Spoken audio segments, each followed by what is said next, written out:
How's it going, everyone? It's the Natural here, and welcome back to another video on the channel. I don't give a fuck. With another football impact video as well. With some massive, incredibly enthralling matches this weekend. We've got some big derbies and some big matches with the Liga and a couple of others. But we're going to start off with the Manchester derby between Man City and Man United. And this was the most one-sided Manchester derby I think I've ever seen in my life. Where Man City single-handedly passed Manchester United like they weren't even there. And Man United, the midfield battle between Man City and Man United weren't even comparable. Because the two Silvas and Fernandinho had the freedom of the park to play any passes they want to do. Man United's midfield, like Fellaini, Matic and Herrera, couldn't deal with them at all. And Man United's defensively, we all talk about our joke, but didn't have Paul Pogba in this team, and you can see why Paul Pogba makes a massive difference to Manchester United midfield. And you could see why everybody criticises Pogba, but you can see why Pogba brings to this team when he's not in the fucking team. So, the Man United were a classly destroyed by Man City. Man City right now are so far ahead of everybody else. It's a yawn for them, to be honest. Excuse me. I hate you. Back the way you came. But Man United, to be that far behind Man City right now is a joke. They're 12 points behind and have a negative goal difference for the first time ever after 12 matches. Jose Mourinho, yes, he gets criticised. Yes, he may not be in terms of a great manager that plays attacking football, but he's a manager that somehow grinds results out like he did at midweek against Juventus and coming back from 1-0 down and 2-0 down against Newcastle and Bournemouth. But the thing is with Man United, there's a massive problem with them collectively. The board don't know what they want. The fans are pissed off with what's going on at Man United. Jose Mourinho comes out every single press conference and says, well, we can't compete with Man City. That's a disgrace. They can't compete with Man City. Man United are the richest football club in the world. Man United have won more major honours than Man City. Man City, the only reason why they are a big club is because of their wealth. Man United are a way bigger football club than Manchester City. And the fact that you can tell me that Man City are a bigger club than Man United is a fucking disgrace. And the fact is, man, it's nowhere near good enough for Man United anymore. Man United should be fighting for titles every season. They should be fighting for the Champions League every season. Now you're saying you can't compete with your noisy neighbours Man City? Come on, seriously, like, it's a disgrace, man. And I don't know what to say more. It's an embarrassment what's going on at Man United. And they just become a football meme, Man United, right now, because you don't know what you get from them. It's just all crumbling. Old Trafford's all crumbling, it's all disconnected, it's all just a mess right now. And I don't know what to make, man. Look at Liverpool, they're investing, they're building for the future. Man United don't even know what the future even is. So, it's a disgrace, man. It's like playing Fortnite and the fucking kid does a fucking Fortnite dance on you when you get killed. That's Man United. That's Man United. Man United is that person that's got killed, and that kid doing the Fortnite dance is Man fucking City. It's embarrassing. So, in conclusion, Man United have got major problems with the board, the players, the fans not happy, and don't even get me started with the manager because he's under massive scrutiny as well. As for Man City, are they better than they were last season? Yes. Are they playing better football than they were last season? Yes. And they're doing this without their best player of last season, that is Kevin De Bruyne. So we're all absolutely worried right now because Man City could easily be getting better and better and better than they did last season. That's very worrying. That's very worrying. Now we're heading to Germany and we're talking about the Liga between Dortmund and Bayern Munich. Now this is a game that had everything. It was probably the best game to watch this weekend. It had 5 goals. It had everything. Bayern took the lead in this game thanks to Lewandowski the first 5 minutes, first 10 minutes. Bayern Munich were definitely a better team. Then Bayern Munich took the foot off the gas, you could say, and let Dortmund back in the game at half time. Marco Reus scored a penalty, good finish. Marco Reus scored again, a great fucking finish as well. But the player I want to talk about is Axel Witsel. He was man of the match. I think he's the best player in the Bundesliga right now. I also think he's been the best signing in the Bundesliga as well. He is a colossal in that midfield. Bayern Munich couldn't deal with him the whole game. His athleticism, his pace, his strength, his touch, everything he's got. You could say he's playing in the Belgian team and likes of Eden Hazard. Kevin De Bruyne. Makes him a better player, that's true. But I'm a massive fan of Axel Witsel. I think that's a sensational signing for Dortmund, and he was exceptional. He put in the ball for the third goal for Dortmund, and a fantastic finish from Mascara, for beautiful, dipped over the goalkeeper. Neuer didn't have any chance of saving it. I know Lewandowski did get got a second goal for Bayern Munich, but they were awful, to be honest. And yes, they could have easily got a late equaliser at the end. VAR got that spot on, and we all know VAR should be in the Premier League, but it's not. But it will be in the Premier League probably next season. But in conclusion, Dortmund are now 7 points ahead of Bayern Munich, and that's a massive statement for them to win there. Jadon Sancho is also excellent. That's a huge gap right now, and right now Bayern Munich are 7 points behind Dortmund. They're now 5th in the Bundesliga because of Klopp's win, and also RB Leipzig, who beat Leverkusen this weekend. So right now Bayern Munich are looking over their shoulder instead of what's in front of them. And it's quite incredible, really, the downfall of Bayern Munich. And yes, Bayern Munich manager Kovacic is under massive pressure, but to be perfectly honest, I feel sorry for the guy. I really do. He's only in the job. This is a man who beat Bayern Munich in the German Cup final for Frankfurt. He's a good coach. He's a very good coach. Then Bayern Munich players should take responsibility, because you're playing for Bayern Munich. You should earn that badge of respect, man. They haven't. They're just a colossal disgrace. And the fact that Mats Hummels came out in post-match interview and said, well, we're no good enough to be even competing for the Bundesliga title. You don't even have a chance, mate. Your career has been ended because of Jadon Sancho and Axel Witsel.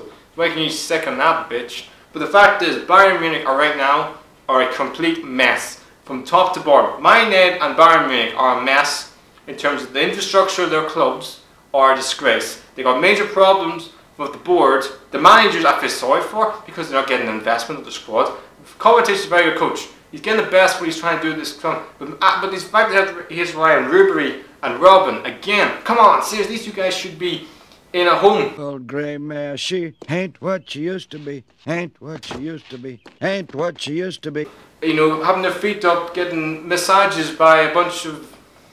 Look, I'm not going to go there. But the fact is, Bayern Munich are so far behind the AWOL that the likes of Dortmund, Leipzig, Klopp have caught up with them. So Dortmund or the other clubs in the Bundesliga have got better. It's Bayern Munich have dropped back to the pack. A great win for Dortmund. Bayern Munich are in a mess. Now into the La Liga in Spain, and we're talking about Barcelona against Real Betis. Barcelona had Lionel Messi back after his injury with his arm. He scored 2 goals in this game, but they lost 4-3. Real Betis were excellent, got their tactics spot on, and were brilliant in terms of going forward. I thought Joaquin was the best player in the match. He looked like a really good player. I also thought William Carvalho had a really good game. And so many other players they've signed, like of former Barcelona player Marc Bartra. He was excellent. But I was really impressed with Real Betis' mentality of finding a way just grinding it out against a very good Barcelona team. That's a dent to Barcelona's reclaim their trophy again. And with the likes of Atletico Madrid winning, Real Madrid now won 4 in a row. Crazy, right? It's going to be a really tight La Liga race this season. Definitely is a tight race in La Liga this year. And it's the most wide open we've seen in years. Now we're heading to Italy, and we're talking about AC Milan versus Juventus. And Juventus keep winning. Yes, they lost to Manchester United against them in the Champions League, but to be honest, if anyone other than Cuadrado had the chance to do that about it, Juventus would have wiped the floor of Man Utd quite convincingly. But in this game, it's a tough place to go. AC Milan are really buoyant, really good run of form. Gattuso's definitely got the team going. But again, AC Milan this season, in these type of games, against obviously superior opposition, they just struggle with. I know Higuain got sent off for me.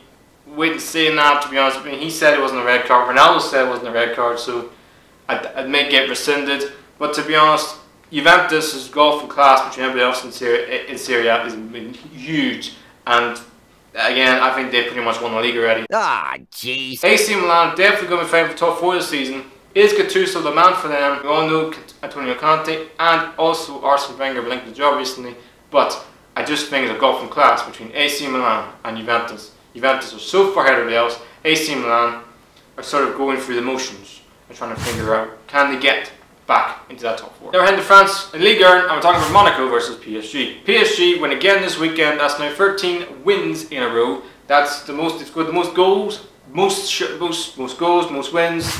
I mean, they're so far. They're 13 points clear at the top. They're so far ahead of everybody else in the Liga. Liga title is completely irrelevant this season. Oh my God! Who the hell cares? As for Monaco, they are now second bottom in Ligue 1. The reason why they're not rock bottom is because of goal difference. They are going through a massive crisis right now, Monaco, because they've got a new manager, Thierry. He's never managed in his whole entire career, in his whole entire life. So this is new to him.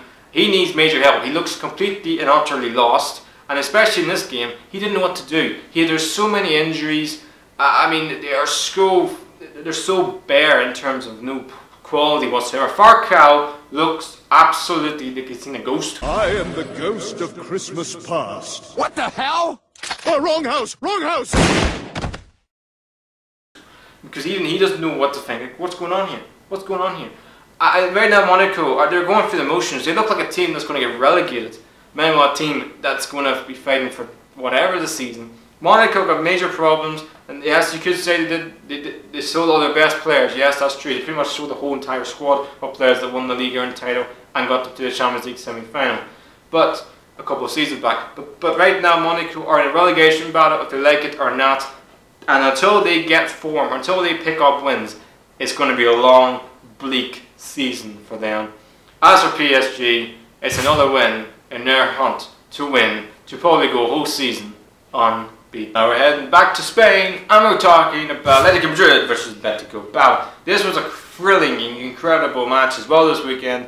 Atletico Madrid come back twice to win this game 3-2. And to be honest, I was really surprised the way Atletico Bayern played. They played with so much freedom, played a bit more possessed in their football, and they really got a really good player in Jeffrey Williams. He was excellent in this game. He scored one of the goals, obviously. But give credit, they showed grit, they showed desire at Atletico Madrid. And Thomas Partey probably scored the goal in La Liga this weekend.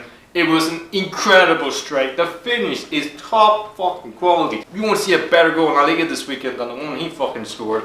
And then Diego Godin, who was, you know, the culprit for Atletico Madrid's Atletico Bayern's second goal, he, with an injured leg, somehow decided to put a header in the box. The last kick of the game, he gets the header from a set piece in the back of the net.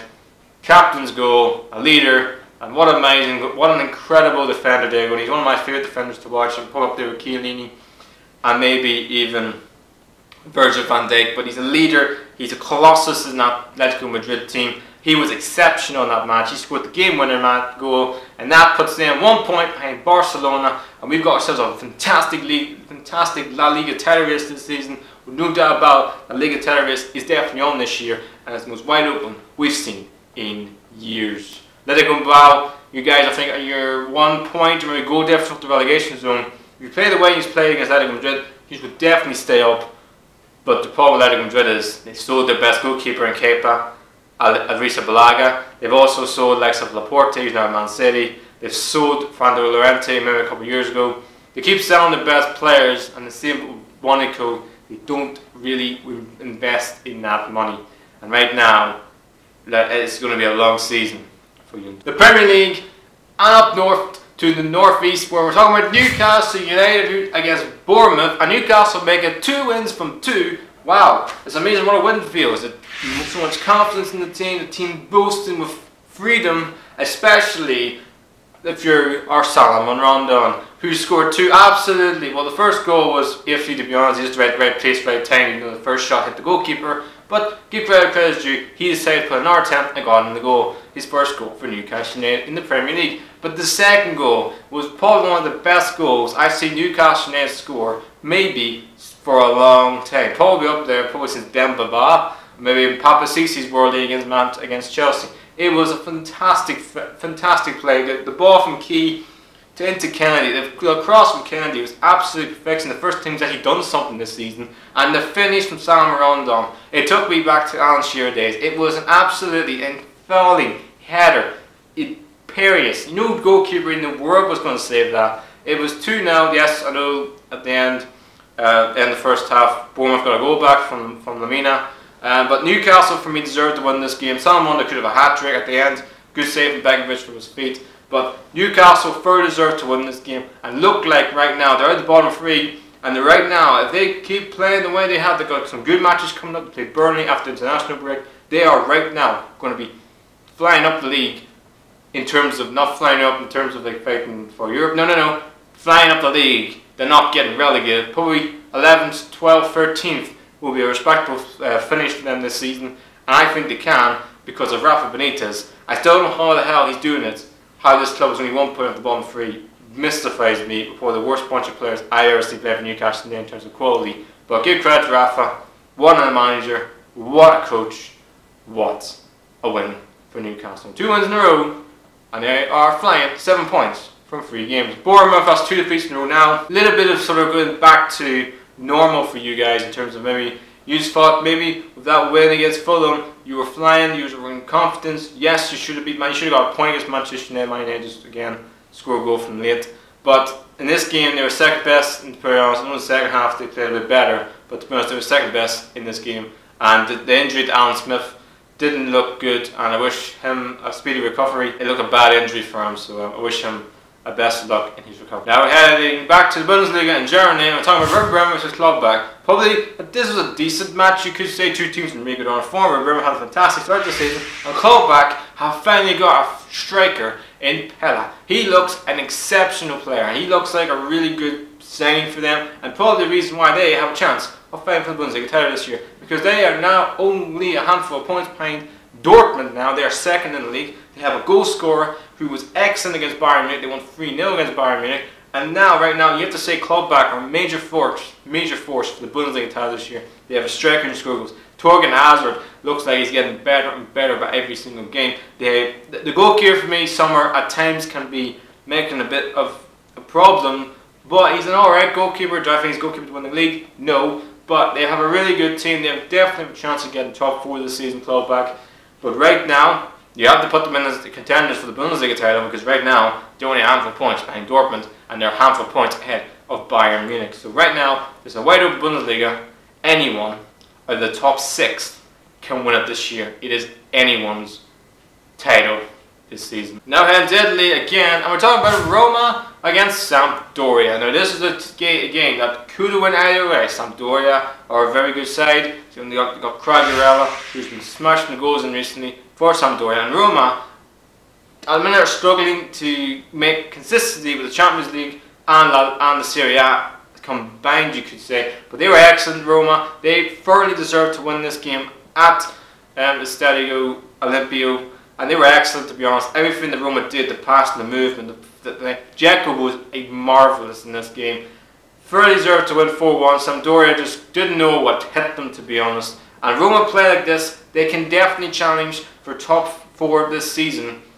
Title pretty much is going to go Juventus, but they can definitely challenge the likes of Inter, who lost this weekend in a thrashing defeat for them against Atlanta. So they've got a chance this season, Roma, of getting obviously top 4.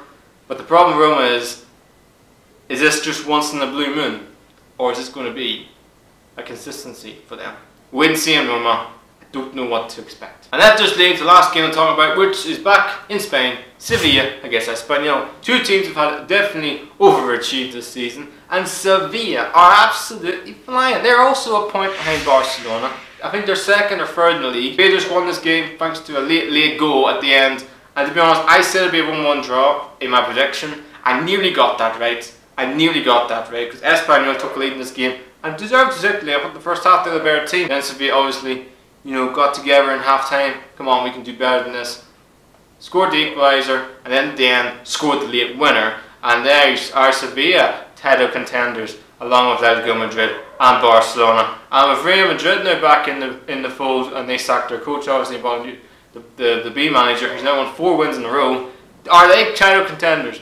Right now, the Bundesliga, along with La Liga, there's going to be an interesting title race this season in those leagues. So guys, that's the end of the Football Impact for this episode. I will see you in 2 weeks because of the international break, obviously. So there'll be no Football Impact next week, or no prediction show next week. But we'll be back in a fortnight's time with some great, unbelievable matches to talk about. Anyway, hope you guys have an amazing day. Don't forget to subscribe. Don't forget to click on that notification bell to know when my other videos are up on the channel. Have a great time. Enjoy yourselves. Please like, subscribe, and outro. Peace out.